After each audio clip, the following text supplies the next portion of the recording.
After overnight incubation अब हम thermal block को बंद कर देंगे और अपने सारे सैंपल्स उठा लेंगे। अब डे 2 स्टार्ट हो गया। डे 2 में हम पहले कौन सा स्टेप होता है, जैसे कि डे 1 में लाइसिस थी, अब डे 2 में हमारे पास पहला स्टेप होगा सेपरेशन। सेपरेशन में हम पहले क्या करते हैं कि फिनोल और क्लोरोफॉर्म प्लस आइसोमाइल अल्कोहल, ये दो सॉल्यूशंस अब हम अपने लाइसेट में ऐड करेंगे। फिनोल और क्लोरोफॉर्म आइसोमाइल अल्कोहल जो है वो हम 1:1 में ऐड करेंगे सभी। फिनोल फर्स्ट ऐड किया, अब उसके बाद हम क्लोरोफॉर्म आइसोमाइल अल्कोहल ऐड करेंगे।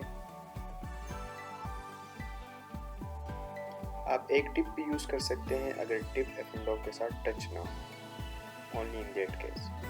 अगर टिप एफेंडॉक के साथ टच हो जाती है तो टिप मस्ट चेंज कीजिएगा। अब हम सारे एफेंडॉक्स को थोड़ा सा मिक्स कर देंगे ताकि हमने जो फिनोल और क्लोरोफॉर्म आइसोमाइल अल्कोहल ऐड किया है वो लाइसेट के साथ प्रॉपर मिक्स हो जाती है, हमारे पास एक मिल्की टाइप सोल्यूशन बन जाएगी। अब फिनोल और क्लोरोफॉर्म आइसोमाइल अल्कोहल हम किस लिए ऐड करते हैं, हम इस वजह से ऐड करते हैं कि हमारे पास जो लाइसेट है उसमें हमारे पास जो सेल वॉल की ब्रेकडाउन हो गई है, तो उसमें जो different type of proteins, carbohydrates, lipids, ये सारी चीज़ें मौजूद है, तो ये सेपरेट आउट हो जाए। सेंट्रीफ्यूज में हम जब भी सेंट्रीफ्यूगेशन हम करते हैं तो हम जितने भी सैंपल्स होंगे उनको हम अपोजिट डायरेक्शन में रखते हैं, और जो सैंपल अपोजिट डायरेक्शन में आएगा तो उनकी जो वॉल्यूम है वो इक्वल होनी चाहिए। जैसे कि अगर फर्स्ट सैंपल 1 पे आ रहा है तो उसके जो अपोजिट डायरेक्शन होगी, जो होगा वेल, उसमें हमारे पास 13 है, तो 13 में हमारे पास उसके इक्वल वॉल्यूम वाला दूसरा एफेंडॉप आ जाएगा। अब जितने भी सैंपल्स थे वो सारे हम सेंट्रीफ्यूज में रख देंगे और उसके बाद हम सेंट्रीफ्यूगेशन करेंगे ताकि हमारे पास सेपरेशन वाला स्टेप स्टार्ट हो। हम सेंट्रीफ्यूज को 10 मिनट्स के लिए 13,000 आरपीएम पर सेट करेंगे। सेंट्रीफ्यूगेशन स्टार्ट हो गई है। पहले आरपीएम स्पीड जो है वो 13,000 तक जाएगी, फिर उसके बाद प्रॉपर जो टाइम है वो स्टार्ट होगा। जैसे कि आप देख रहे हैं सेंट्रीफ्यूगेशन अब ख़त्म हो गई है।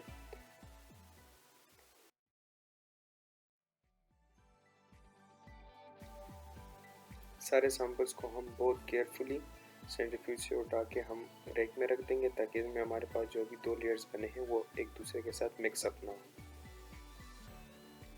जैसे कि आप देख रहे हैं हमारे पास अभी दो लेयर्स बने हुए, एक एक्वस लेयर है और दूसरा ऑर्गेनिक लेयर, जिसे हम अपर और लोअर लेयर के नाम से भी कह सकते हैं।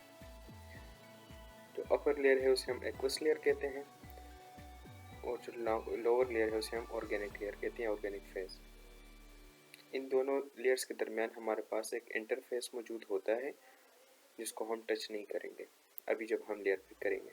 अभी लेयर पिक करने से पहले हम ऑटोक्लेव एफेंडॉक्स ले लेंगे न्यू, और सारे एफेंडॉक में से जो हमारे पास अपर लेयर है, जो एक्वस लेयर है, हम उसको केयरफुली पिक करके न्यू एफेंडॉक में डाल देंगे।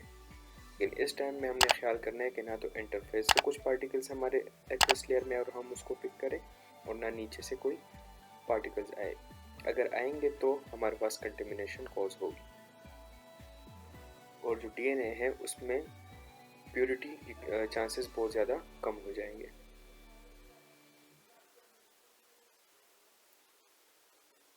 अब जैसे कि हमने सारे सैंपल से लेयर पिक कर लिए, तो अब हम उसमें CI दोबारा ऐड करेंगे। CI क्या है? Chloroform isoamyl alcohol. Equal volume, जितना लेयर पिक किया था हमने, अगर फॉर सपोज लेयर 500 माइक्रोलीटर है हमारे पास, तो 500 माइक्रोलीटर क्लोरोफॉर्म आइसोमाइल अल्कोहल सब में ऐड करेंगे। अब ये स्टेप हम किस वजह से करते हैं? अभी हम इस वजह से करते हैं कि हमारे पास अगर लेयर में थोड़ी बहुत भी फिनोल कंटेमिनेशन मौजूद है तो हम उस फिनोल को उसी लेयर से अलग करें, ताकि हमारे पास जो नीचे जो एक्वस लेयर अभी दोबारा से बनेगा वो फुली प्योर आ जाए हमारे पास।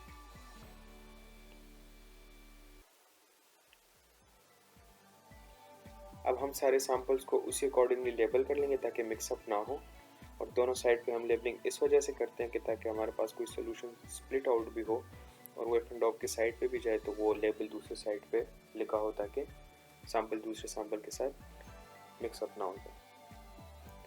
अब वो सैंपल्स जिनसे हमने एक्वस लेयर पिक कर लिया था हम उनको डिस्कार्ड कर देंगे, और बाकी सैंपल्स जिनमें हमने एक्वस लेयर पिक किया और साथ क्लोरोफॉर्म आइसोमाइल अल्कोहल ऐड किया तो उनको हम सेंट्रीफ्यूज कर देंगे। सेंट्रीफ्यूगेशन अभी फिर 13,000 आरपीएम पे होगी, लेकिन 5 मिनट्स की होगी।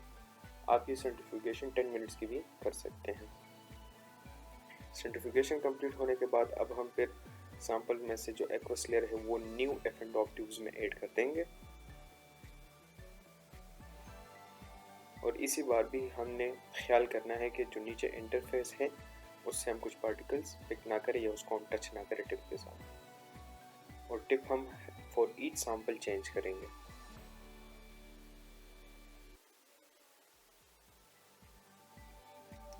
लेयर्स पिक करने के बाद अब हमारे पास जो स्टेप है उसमें हम क्या करेंगे कि आइसोप्रोपेनॉल ऐड करेंगे और सोडियम एसीटेट। चिल्ड आइसोप्रोपेनॉल और चिल्ड सोडियम एसीटेट होना चाहिए, जिसको हमने -20 पे स्टोर किया था।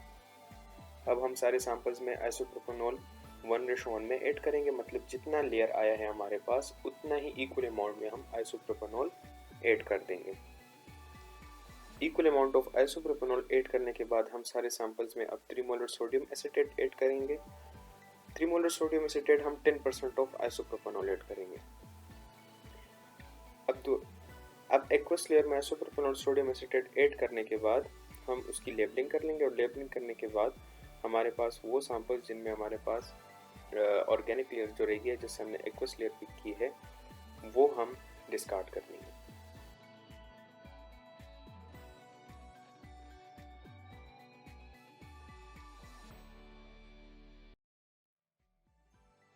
इसके बाद हम सैंपल्स को फ्रिज में -20 डिग्री सेंटीग्रेड पे इंक्यूबेट करेंगे। इन 3 hours of incubation -20 degree centigrade पे अब हम सैंपल्स को डायरेक्ट सेंट्रीफ्यूज करेंगे। सेंट्रीफ्यूगेशन जो हम करेंगे उसमें हम 13,000 आरपीएम पे सेट कर देंगे और जो टाइम होगा वो होगा 10 मिनट्स। इधर भी हमने वही रूल फॉलो करना है कि सैंपल्स बैलेंस सैंपल्स हमने एक दूसरे के ऑपोजिट रखने हैं। सेंट्रीफ्यूगेशन स्टार्ट हो गई है।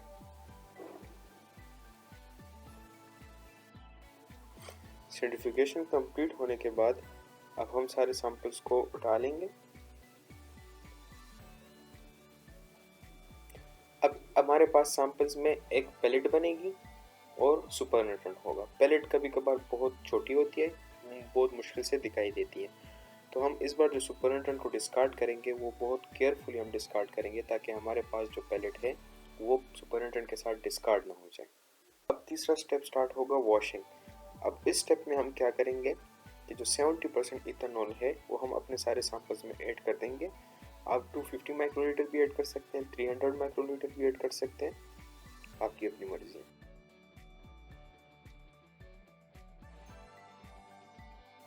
इसके बाद हम फिर से सेंट्रीफ्यूज करेंगे।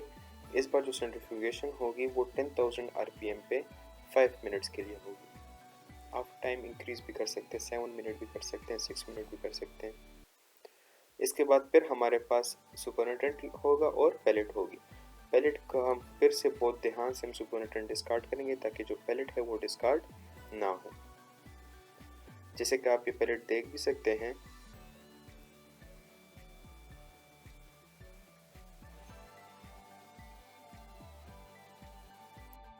सारे सैंपल से हम सुपरनेटेंट डिस्कार्ड कर देंगे बहुत ध्यान से, और पैलेट को हम रख देंगे टिश्यू पेपर पे ताकि उसमें जो एक्स्ट्रा इथेनॉल मौजूद है 70% जो है वो उससे निकल जाए और हमारा जो पूरा सैंपल है वो ड्राई हो जाए। पैलेट ड्राई होने के बाद हम अब अपने सैंपल्स में टीई बफर ऐड करेंगे, ट्रेस EDTA बफर।